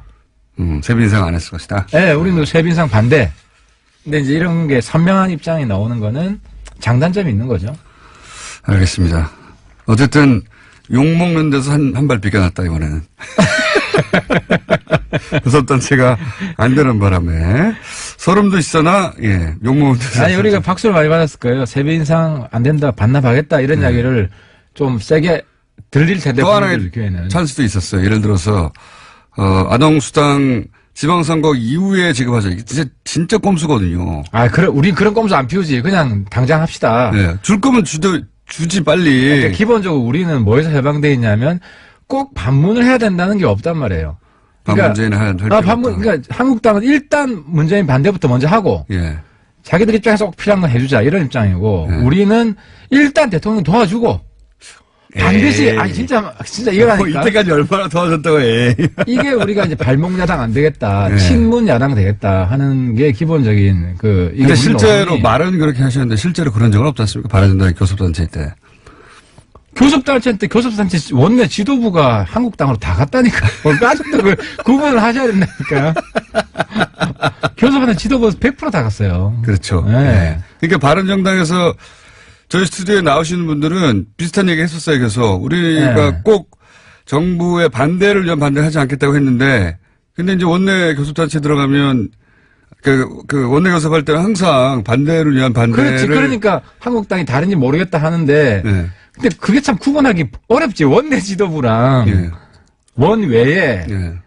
넘버 2가 나다라는 걸 국민들이 알기가 어렵기 때문에 예. 원내기도 하시죠. 근데 이제 지도부가 다음에는 내가 원내를 한번 원내대표 지도부가 아니었던 거죠. 예. 원내를 하면 의원들 예. 까면 안 돼요. 그래서 그게 참 힘들어요. 자, 어쨌든 그런 구분을 하시고 싶어 했는데 구분을 안 된 상태에서 당은 반토막이 났습니다. 그래서 이제 그렇지 않다는 걸 교섭단체 수준에서 보여줄 기회가 없는데, 예, 그래서 안타깝기도 하고 한편으로는 욕을 안 먹어서 좋기도 하고 그런 거죠? 지금 현재? 지금 근데 어쨌든 저희들이 그래서 국회 본회 연설을 적극적으로 하죠. 예. 그래서 지난번에도 제가 8급 신설이 아니지 이제 인턴을 8급으로 전환하는 거 예. 반대 연설을 했고. 근데 기본적으로 우리는 그런 생각을 가지고 있어요. 이번에 세비 반납도 국회의원 욕먹는데 무슨 세비 인상이냐 이런 차원이 아니라 고위공직자들 다 임금 인상 동결해야 된다. 이거 왜 그러냐면 우리 그러니까 빈부격차 줄이는 방식인데 격차 줄이는 방식에 있어서 우리 입장은 좀 있는 사람들이 나눠서 비정규직 줘야 된다. 그러니까 지금 비정규직 합해서 거의 80만 명 정규직 하자는 거 아니에요? 문재인 정부 입장은. 근데 문제는 그 비용을 누가 될 거냐. 국민 세금으로 되게 하지 말자는 거죠. 기존에 정규직에 있는 사람, 특히 많이 받는 사람들이 자기 거 동결해가지고 그렇게 나눠 가지자. 그러면 국회의원 세비 줄여서 누구 줍니까? 세비 줄여가지고 예를 들어 이번에 8급. 8급 주자. 그 비용을 세비를 줄여가지고 한 10% 줄이면은 8급을, 인턴을 8급을 하면 2천만 원 늘어납니다. 예. 그러니까 그런 식으로 충당하자는 거죠. 그러면은, 예를 들어서 바른정당이 지금 하태경 최고위원이 말씀하시는 성격의, 원내대표가 구성이 됐다면, 예. 그러면 이번에, 예를 들어서 그 소방관 충원이라든가. 그거 반대 안 하죠. 반대 안 했을 것이다. 단, 불필요한 공무원 감원, 예. 필요한 그 공무원 충원 예. 해서 일단 공무원 전체 구조조정부터 하고 예. 그래도 모자라면은 충원하는. 예. 그러니까 이제 남는 데도 있고 모자란 데도 있잖아요. 근데 이번에 충원된 건 대부분 집배원이나 소방관이나. 그러니까 그거는 100% 찬성. 100% 찬성? 100% 찬성. 예. 단 남는 데도 같이 구조조정을 해라. 바른 정당이 현재 교섭단체가 아니니까 막 말하는 거군요. 뭐 아니니까 뭐. 아니 근데 그거 입장은 우리 오늘 연설을 통해서 예. 할 거예요. 오늘 우리가 반대 토론을 할 겁니다. 세비 인상을 반대하기 때문에. 알겠습니다. 예산. 자, 이거 어떻습니까? 지금 어제 안철수 대표가 취임 100일, 뭐 다른 당의 사정이라고 그냥 넘어갈 수 없는 정당의 이야기인 것이 국민의당의 안철수 대표는 지금 바른정당과의 통합을 위해서 직진하고 있습니다. 직진. 예. 완전히. 그렇죠. 예. 예. 하태경 최고위원이 예상하셨듯이 이제 뭐랄까요? 당장을 합치려고 하지 않을 것이다고 말씀하셨는데 그게 아니고 당장 합치려는 듯이 막 덤비고 있습니다. 그러니까 이제 안 대표 의견이 국당 의견이 아니잖아요. 그렇죠. 국당 네. 당론이 이제 된 건 아니고. 지금 갈라져 있는데 네. 이제 안철수 대표는 이제 달려가는 중이에요. 근데 저는 이제 박지원 전 대표하고 이야기해 볼 수 있다는 게 우리가 국당하고 연대하려고 하는 거는 아까 좀 전에도 말씀드렸지만 반문 연대하려는 게 아니라 안철수 반한 연대하려고 하는 거예요. 반한이 어디입니까? 한국당. 반자. 반자. 예, 반자유한국당. 예. 반자유한국당 연대하려는 거고 예. 기본적으로 한국당에서 선거 좀 이겨보려고 연대하는 게 아니라 한국당 없애겠다. 한국당은 청산 대상이다. 이런 차원에서 연대하려는 것이기 때문에 예. 만약에 안 대표가 반문 연대로 연대하자 그러면 안 할 거예요. 안철수 대표는 반문의 성격도 있는 것 같아요. 그래서 예. 우리가 연대하면 그건 인정하실 반문의 성격도 있다. 그러니까 안 대표가 고쳐야 돼요. 그러니까 기본적으로 아직도 경쟁의식이 강하게 남아있고 예. 그런 정서를 빨리 극복해야 큰 정치인이 됩니다. 다음 주에 선거 없다는 것 좀 알려주세요. 그래서 문재인 대통령을 중심으로 보면 예. 오히려 바른당이 더 왼쪽이다. 지난번에 적폐청산의 정치법입니다. 그건 말도 안 되는 것 아니 같아요. 문재인 대통령이 그러니까 지금 하는 것을 도와주는 입장에서 보면 문재인 정부보다 바른정당이 더 좌파라고요? 아니 문재인 대통령이 하려고 하는 걸 도와주는 그런 의지나 돕겠다는 정치 노선의 차이를 떠나서 지금 이 현 정부의 성공을 바라냐 아니냐의 관점에서 보자면 바른정당이 오히려 더 안철수 대표보다는 더 문재인 정부의 성공을 더 도우려고 한다. 더 적극적으로 협조하는 입장이죠. 지금 반토막 난 바른정당 기준으로. 그렇죠. 그러니까 그전에는 사실 한국당 섞여 있었기 때문에 네. 그래서 우리가 국민의당이랑 연대를 하면 네. 반한이 강해지고 반문은 약해진다. 친문이 강해진다. 글쎄요. 그건 안 대표 리더십이 강하지 않기 때문에 국민의당 내에서 그러면 만약에 통합이 되면 국민의당 이제 통합된 이름이 뭐 바른국민인지 국민바른인지 전혀 다른 의미인지 모르겠지만 통합이 되고 나면 국민의당 내에 들어간 바른정당의 11명은 안철수 대표가 아무리 반문을 하려고 해도 우리는 반문이 중요한 게 아니라 지금 현재 뭐가 옳으냐 그러냐만 중요하기 때문에 때때로 친문도 하고 반문도 하고 그럴 거기 때문에 반문 일관도로 하는 안철수 대표하고는 다르게 움직일 거다. 견제해야죠. 예. 견제해야 되고. 왜냐면 안철수 대표가 별로 강하지 않기 때문에. 그러니까 문재인은 지금 국가의 중심이에요. 그건 그러니까 부인할 수가 없는 거죠. 그냥. 과거 야당이 잘못된 것은 국가의 중심은 잘 돼야 돼요. 그러니까 그 레임덕이 없는 정부로 끝나야 돼요. 그래야 대한민국이 성공하는 거고. 그런데 정치인으로 보기 때문에 국민의당에 들어가시려고 하는 게 아니라 지금 민주당에 들어가시려는 거 아니에요? 민주당도 훨씬 편해지죠. 민주당도 우리가 국민의당이랑 연대가 잘 되면 민주당도 왜냐하면 생산적으로 하니까 굳이 반대 안 하니까. 그러니까 통합하도록 내버려 둬라 이런 말씀이시죠 지금. 그러니까 문재인 지지자들 입장에서도 문재인 대통령이 잘 되게 하려면 예. 바른정당 국민의당이 연대 내지 통합이 예. 잘 돼야 예. 문재인 대통령 하는 게 더 잘 되지. 예. 이걸 발목 잡기 위해서 하려는 게 절대 아니다. 우리 목표는 한국당 없애는 거다. 한국당 소멸이다. 굉장히 신선한 논리를 가지고 오셨는데 오늘. 반만 설득될게요 그럼 일단 반만 설득되는 걸로 하고요. 왜냐하면은 설사 바른정당 11명 전원이 그런 생각을 하더라도 저는 전원이 그런 생각을 한다고 생각하지는 않습니다. 유승민 대표만 하더라도 최근에 썰전이었던가요? 어디 썰전 아니면 어디 프로는 정확하게 기억이 안 나요. 유 대표가 뭐라고 그랬습니까? 나가서 문재인 정부 너무 아마추어인데 이렇게 지지율이 높은 게 이해가 안 간다고. 그거는 코치해줄 수 있는 거지. 코치해줄 수 있는 대통령하고 더 자주 통화한다. 더 자주 통화한다. 그리고 이제. 아마추어긴 하지만. 그렇죠.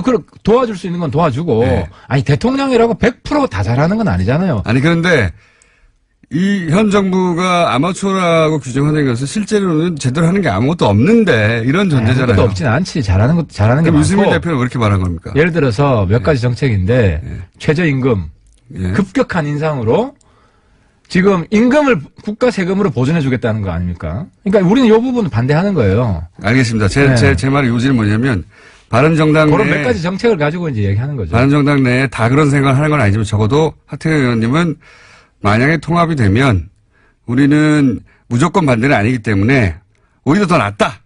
그렇죠. 오히려, 국정원에 훨씬 수월하게 되죠. 더 낫다는 논리로 이제 지금 호남계 쪽에 너무 걱정하지 말라고 손을 흔드신 거예요? 아니면 이거 박지원 대표한테 걱정하지 마라. 네. 그리고 사실 박지원 대표가 많이 반대하는데 박지원 대표 칭찬 한마디 하면 우리 정치권의 독보적인 자산이에요. 그분이 있어야 한국당 없애는 네. 전략도 잘 나오고. 친문 지지자들도 지금 안심시키고 박지원 대표도 지금 안심시키고 그러려고 하시는 거죠? 그만큼 통합을 해야 된다 생각하시는 거죠? 왜냐하면 지방선거에서 바른정당 국민의당이 몰락하면 네. 또다시 서로 그냥 핥히는 잡아뜯는 그런 정치가 반복이 되고 네. 그럼 국민이 힘들고 국가가 힘들어요. 한국당을 없애야 대한민국이 선진국이 된다. 문재인 대통령도 성공한다. 하태경 최고위원님의 진심은 제가 믿습니다. 그런 생각일 거라고. 그런 생각이 아닌 사람들도 있겠죠. 바른정당은 안 그래요. 바른정당 우리는 이제 대부분 우리 의총을 매일 합니다. 11명밖에 안 되기 때문에. 의총이라기보다 그냥 모이면 의총 아닌가요? 매일 아침 회의하면 의총이에요, 그게. 6명 이상 되면 의총이기 때문에. 그렇죠. 가만 이상 모였기 때문에. 가만히 모이면. 예. 그럼 거기서 우리가 이슈마다 다 토론할 수가 있어요. 토론이 빨리빨리 끝나거든요.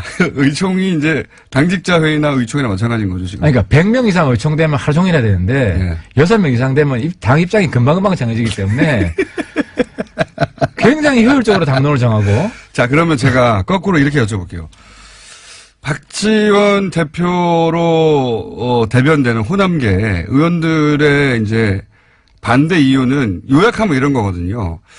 안철수 대표가 이제 바른정당과 합치고 그러면서 이제 탈호남, 지금 사실 어제 이야기도 지역구도를 탈피해야 된다. 탈호남 해야 된다는 얘기예요. 안철수 대표 입장에서는 이해가 가는 게 호남 베이스의 정당으로 대선을 이길 수 없다. 예. 그러니까 이제 호남에 묶여있지는 말아야 되겠구나.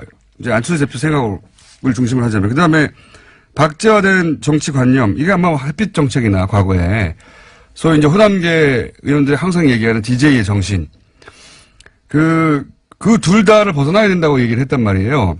그렇다는 얘기는 호남계 의원, 박지원 대표는 호남계 의원 입장에서 보자면, 저렇게 해서 바른정당과 합치고 계속 중도보수 하니까 중도보수로 갔다가 지방선거 끝난 다음에 자유한국당 하고 합치지는 않겠지만 지방선거 때 자유한국당이 장사가 잘 안 돼가지고 이게 이대로 정권 재창출이나 총선도 어렵다 싶어서 걱정하는 사람도 있을 거 아닙니까? 그런 사람들 좀 떨궈져 나오면 그 사람들하고 합쳐서 한가운데에서 그게 정말 한가운데냐 아니냐를 떠나서 그것도 한가운데 아니라고 말할 사람도 있겠지만 어쨌든 중도 보수라고 하는 그 지역을 딱 선점하고 있다가 내가 적자가 돼야 되지. 그러면 호남계 입장에서 뭐라고 생각하냐면 그럼 우리가 안철수 대표의 차기 대권을 위해서 저쪽 보수 쪽들하고 합치는 것에 우리가 걸음이 돼야 되느냐. 안철수 대표가 그만한 인물이냐. 우리 걸 다 희생해서까지. 그 정도 리더 아닌데 그러니까 우리가 왜 그 그래야 되냐. 예, 이런 생각 하시잖아요. 제가 들어드릴게요. 그래서 제가 오늘 그런 걱정 한다면 박지원 의원께서도 바른정당 연대는 문제 없다고 이야기했어요. 근데 네. 이게 한국당까지 하려고 하는 거 아니냐. 한국당이라고 자꾸 하니까 한국당하고 안 한다 하면 안 한다는 그러니까 말로 넘어갈 수 아까도 있는 것 이야기했지만 같은데 한국당이 쪼개질 때 이제 한국당 소멸. 예. 한국당 소멸이고 당대당 연대 통합 없어. 지금 막 뭐 떨어지고 있는데 없어요. 그리고 그 이후의 상황은 아까 그렇죠. 제가 이야기했지만 그 이후의 상황을 걱정하는 거죠. 한국당에 쓸만한 사람이 있는지 우리가 다 검토해봤다니까요. 없어요.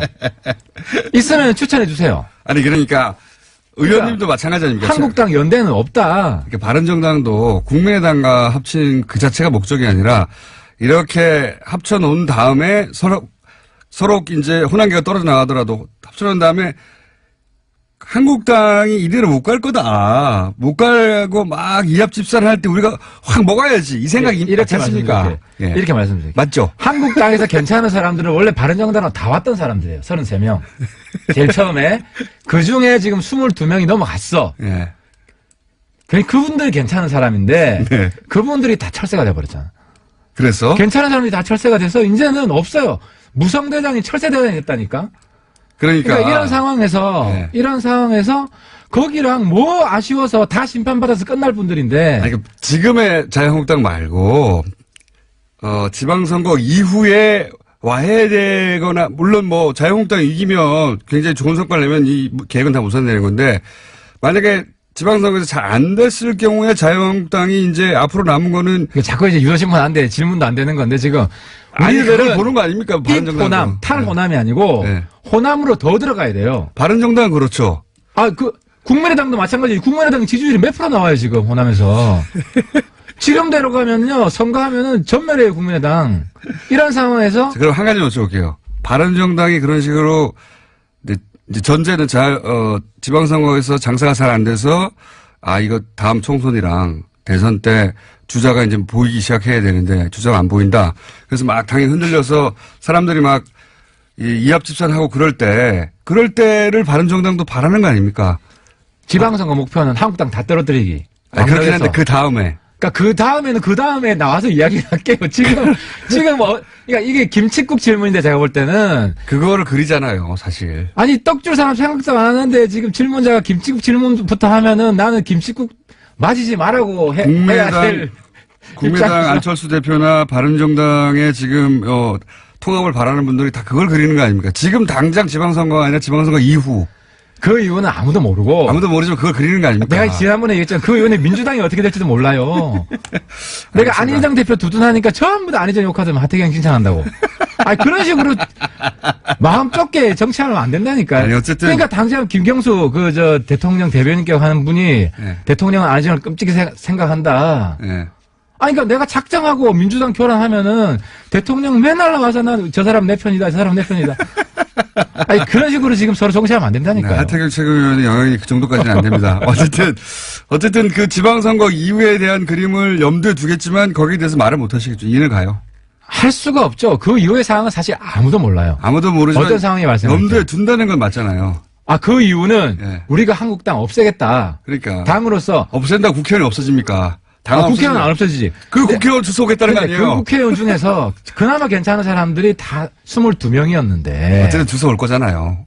22명을 어떻게. 그 외에도, 어쨌든. 간 사람 다시 받으라고. 근데 이제. 김성태 다시 받으라고. 하태경 최고위원이 이 대답을 못하는 이유가 뭐냐면, 거기 주소 온다고 말했다가는, 이제 박지원 대표가, 그거 봐라! 합칠 거 아니냐라고 말할 테니까 못하는 거죠. 그러니까 그게 어폐라는 거지. 그걸 가지고, 한두 명 괜찮은 사람, 난 5손가락에도 안 된다고 생각하는데, 괜찮은 사람이. 이해합니다. 그렇게까지만 말씀하실 수 있다는 걸 이해하고, 그러니까 계산이 다르니까 지금 잘 안 되는 계산이 다른 게 아니고, 박지원 대표는 그때 민주당 깨세요. 우리 지방선거 이기면, 우리는 한국당 깨고, 그래요. 그러니까 민주당은 또 우리 깨려 그러겠지. 한국당 우리 깨려 그러고.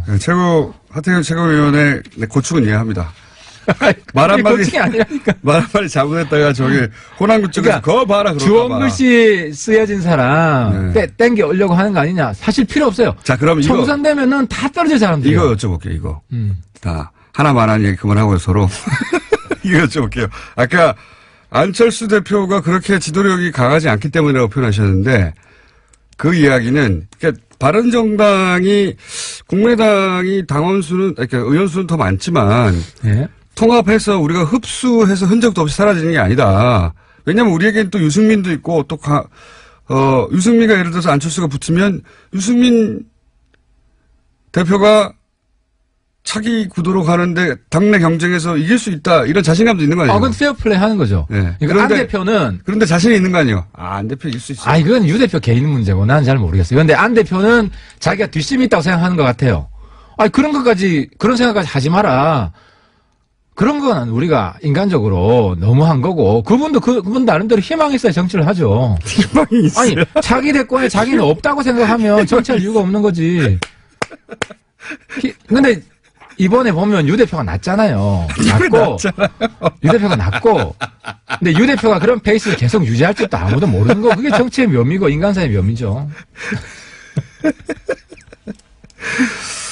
알겠습니다. 그러니까 우리 공장장님도 안 대표 죽이는 게 목적이 아니잖아. 대한민국 잘 되게 하는 게 목적이지. 안철수, 유승민의 대결에서는 유승민이 이길 수 있다고 생각하는 것이 이제 바른정당의.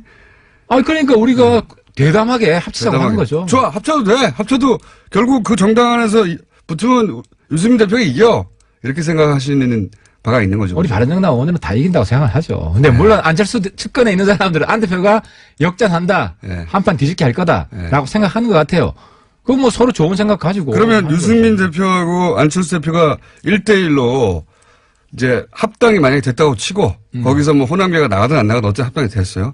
되고 나서 다시 정당 대화를 하든 뭐 새로운 대표를 뽑아야 될 거 아닙니까? 뽑아야죠. 그럴 때 유승민 대표가 이길 수 있다고 생각하는 거죠. 둘이 토론을 붙거나 뭐 이러면. 가장 좋은 거는 두 분이 지방선거 다 나가야죠. 공동대표 한다? 아니, 지방선거 다 나가서 뭐 서울시장을 하든 부산시장을 하든 광역단체장으로 두 분이 이제 페어플레이 하는 게 제일 좋죠. 그래서 당대표 하지 말고 다. 그렇죠. 그렇게 하는 게 제일 좋겠죠. 나한테도 기회가 있어야지. 하태도 한번.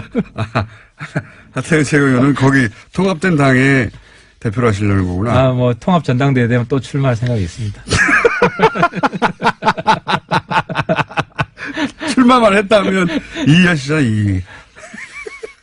한 가지 여쭤볼게요. 너무 앞에 이 가정이 굉장히 중요하거든요. 사실은 이 가정을 놓고 싸우는 거죠. 안철수 대표도 또 바른정당도 호남계도 다 이 가정을 놓고 싸우는 거거든요. 지금 통합이 문제가 아니라 그 다음 자유한국당과 너무 걱정하는 것 같아. 제가 김칫국 질문이라 그랬는데. 근데 그 가정 없이는 의미가 없는 것이 결국 뭐 40석에서 50석 되는 게 큰 차이가 없는데도 이렇게. 그러니까 우리 뉴스 공장장님은 정치를 못 하시는 거야. 정치인은 그런 가정 깔고 생각 안 해요.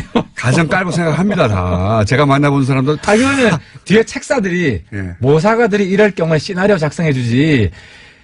지금도요, 사실 안 대표가 저렇게 강력하게 통합 주장할지 우리는 예측도 못 했어요. 그러니까 뒤에 누가 있는 겁니다. 그러니까 도박을 하는 거지. 저거 안 되면 완전히 지금 말씀하신 모사가 있는 겁니다. 저는 그렇게 봐요. 그렇지 않고서야. 근데 모사는 많죠. 여러 사람들이 여러 안을 제시하는데 거기 안 대표는 자기 확신이 뭐가 있는 거죠. 그 확신은 가정을 가지고 하는 건데. 자, 한 가지만 여쭤볼게요. 이 가정 얘기가 가장 중요한 그림의 밑바탕이다. 이 가정을 다 놓고 얘기하니까 누구는 하자, 누구는 말자 하는 건데, 이제 답을 안 하실 테니까, 하나만 더 질문하고 오늘 끝낼게요. 추가 탈당, 남경필 지사 합니까? 절대 안 해. 지금 우리 11명 의원들이. 절대 안 한다는 건 일어나던데. 11명 11명 의원들이 한국당하고 안 한다. 라는 걸 우리 내부로는 거의 합의를 했어요. 거의? 네, 합의를 했어요. 중도 대통합밖에 없다. 남경필 도지사는 약간 애매모호한 답변을 이때까지 하셨던 것 같은데. 남지사는 보수 대통합 먼저 하라고 공개적으로 발언한 거 맞아요. 맞는데, 지상이면 감천이라고 우리가 같이 가자. 우리 초심을 버리지 말자. 홍준표 대표는 샘문을 열어놨다라고 하는 표현을 쓰는 걸 보니 누군가를. 그 샘문에 남지사 안 받겠다고 했잖아. 홍준표 대표도 정말 문제한 게 자기 수령놀이 하려고 자기한테 방해되는 사람 먼저 오지 마라. 자유한국당 원내대표 누가 됩니까? 뭐 홍 믿는 사람은 안 되겠죠. 김성태 홍 의원은. 믿는 사람은 안 돼. 왜냐면은 김성태 의원 안 됩니까? 자유한국당 의원들이 남한남 하태경 다 잘한대. 내가 지금 한국당에서 굉장히 인기가 있어요. 홍 때리기 선봉하셨다고. 김성태 의원 안 됩니까, 그럼?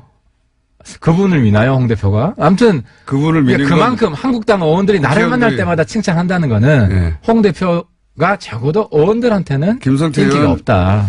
코너 살아있겠네요, 계속. 안 된다고 보십니까? 아, 그건 모르겠어요. 그건 뭐 몇 다음 퍼센트 주면 구도가 결론 난 다음에 다음 시간 나오고. 거기가 아마 결선 투표가 있을 거예요. 과반수가 안 되면 네. 다시 할 거예요. 그래서 마지막에 친홍 비홍 구도가 되면 네. 뭐 성태형 여기 계속 나오셔야죠. 자, 그럼 뭐 걸까요, 이번에는? 경쟁 된다 안 된다? 예. 뭐 걸까 우리? 아, 예. 성태형하고 뽀뽀해주기. 여기까지 하겠습니다. 지금까지 하태경 최고위원이었습니다. 감사합니다. 네, 감사합니다. 불친절한 AS. 다시 한번 말씀드립니다. 이신년 예산 전문가 정청수 소장님이 오늘 아침에 예산 합의문을 읽으면서 발견했는데 그래서 아마 충분히 궁금해 못 보시는 것 같아요. 근데 나가시면서 다시 읽다가 저희한테 정정해주고 가신 건데 여기서 2인이 아이 2인이 아니라 2인 가구 소득 기준으로 하위 90% 준다. 물론 여전히 꼼수는 맞습니다. 네, 원래 바로 줘야 되는데 지방선거 6월에 있고 나서 7월부터 주면 바로 주니까 또 선거 효과라고 생각할 수 있어서 9월에 줘야 된다라고 야당이 요구해서 9월로 됐다고 합니다. 어쨌든 아이 둘은 아니라 아이 하나라도 주긴 하는데 2인 가구 소득 기준에 하위 90%만 준다. 이렇게 정리했다고 하네요. 요거 좀 자세하게 내일 메뉴 시간에 이어서 하겠습니다. 그리고 불친절한 에이스 오늘도 문자 많이 왔는데 예.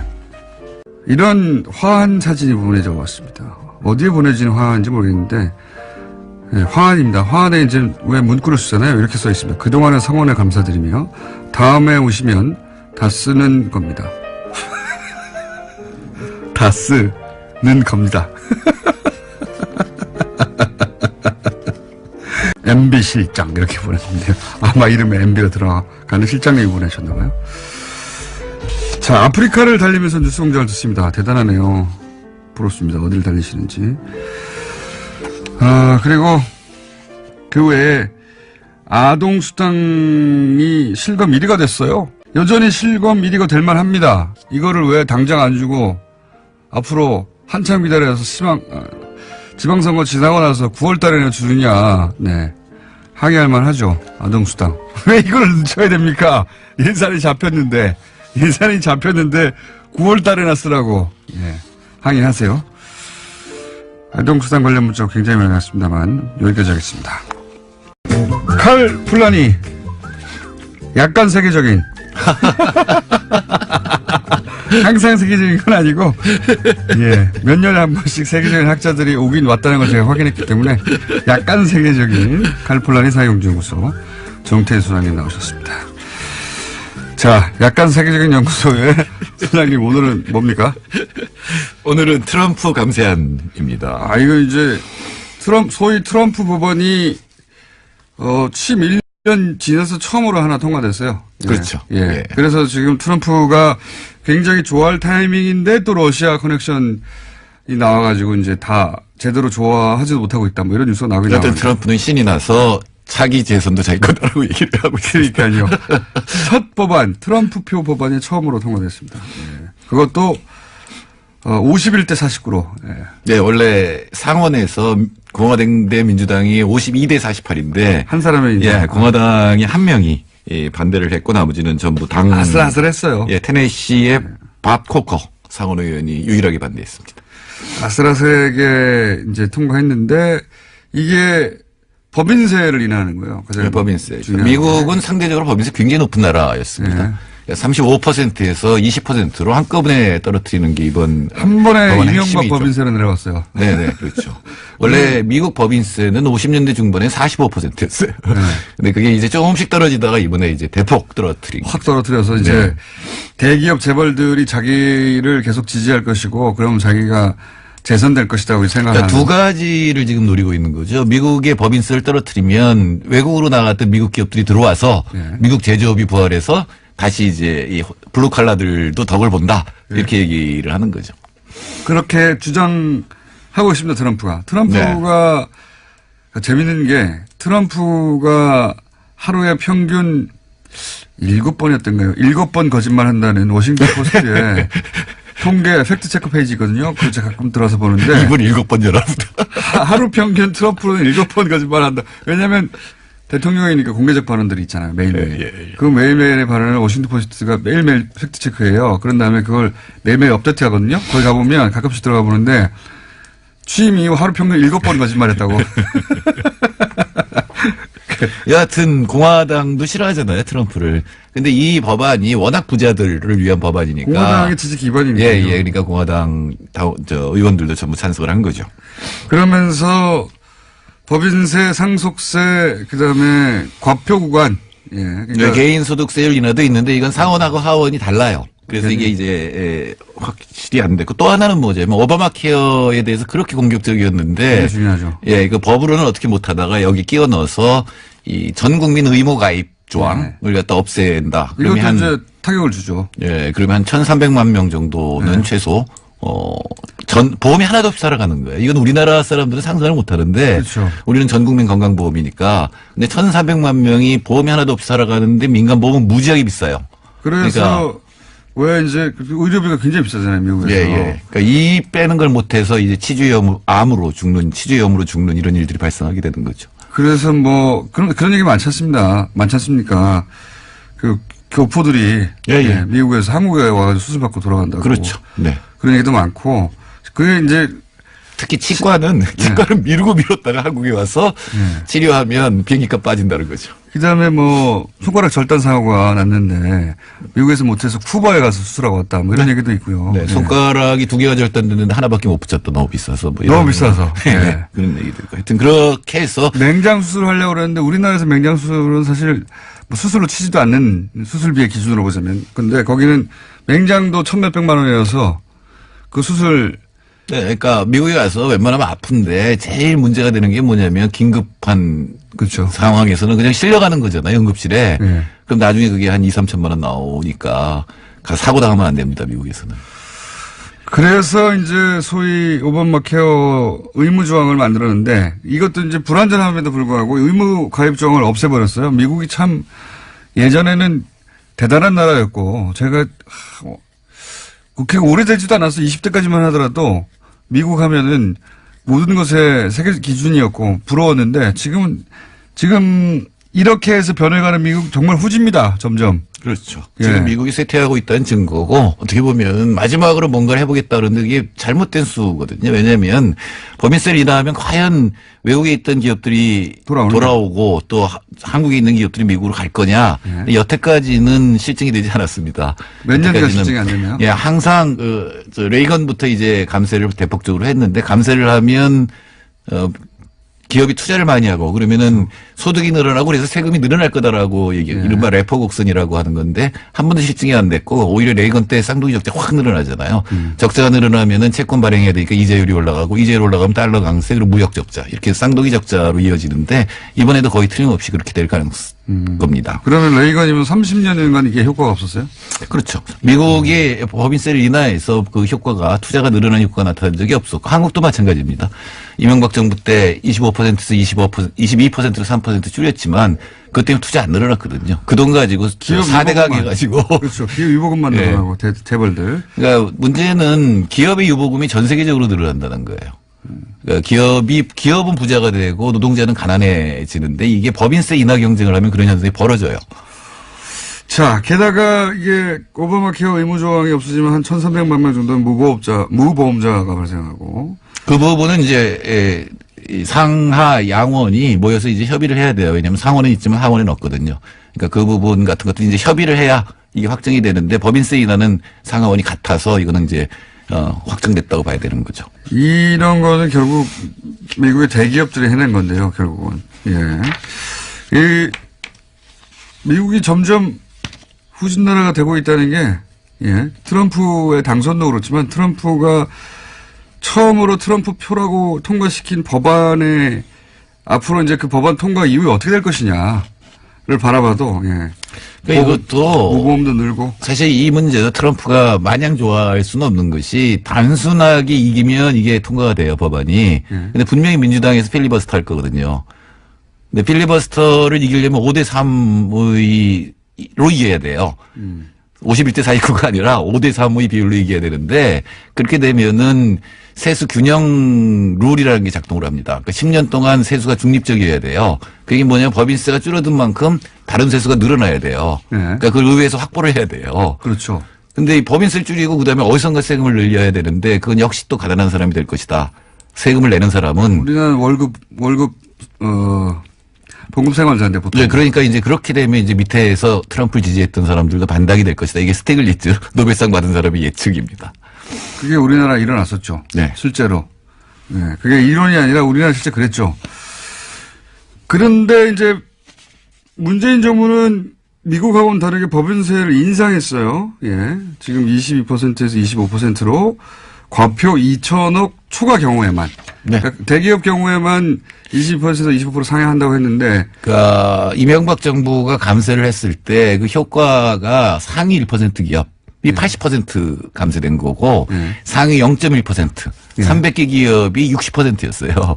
그리고 지금 이제 그 혜택을 받던 걸 갖다가 돌려놓는 거고 그거는 어떤 거냐면 지금 기업이 사내 유보를 700조 쌓아놓고 있는데 우리 가계부채 반이 이제 기업 에 쌓여 있는데 그게 단순하게 현금은 아닙니다. 투자한 것도 사내 유보인데 그중에 이제 현금으로 쌓아놓은 것도 있고 증권 뭐 부동산 이렇게 갖고 있을 거 아니에요.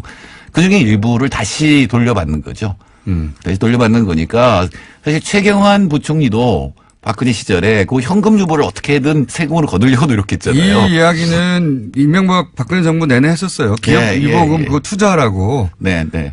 투자하라고 했는데 누가 투자하나요? 투자 안 하죠. 왜냐하면 부동산에 한다든가 이렇게 훨씬 더 이익이 있고 현재는 설비 투자가 지금은 좀 나아졌습니다만 불확실성이 크니까 그렇다면 정부가 투자하는 게 훨씬 낫다는 거죠. 정부가 복지를 쓰거나 아니면은 뭐 녹색 전환에 투자를 하거나. 그래서 그때 깎아준 거 돈으로 내놔. 우리가 그거 세금으로 쓸 테니까. 그거죠. 이게 이제 지금 문재인 정부의 방향성입니다. 그리고 야당에서 이제 일제히 드러났죠. 사실 이번에 제가 외신을 막 찾아봤어요. 혹시 또 그 이른바 바닥으로의 경쟁 얘기가 나오나 근데 없어요. 근데 우리나라가 마침 그때 법인세 예산 이거 하고 있었기 때문에 다른 나라 다 내리는데 우리나라만 올린다. 우리나라 망한다. 그래서 그렇지 않습니다. 그러니까 이 법인세율하고 국제 경쟁력 또는 경제 성장률은 상관관계가 없어요.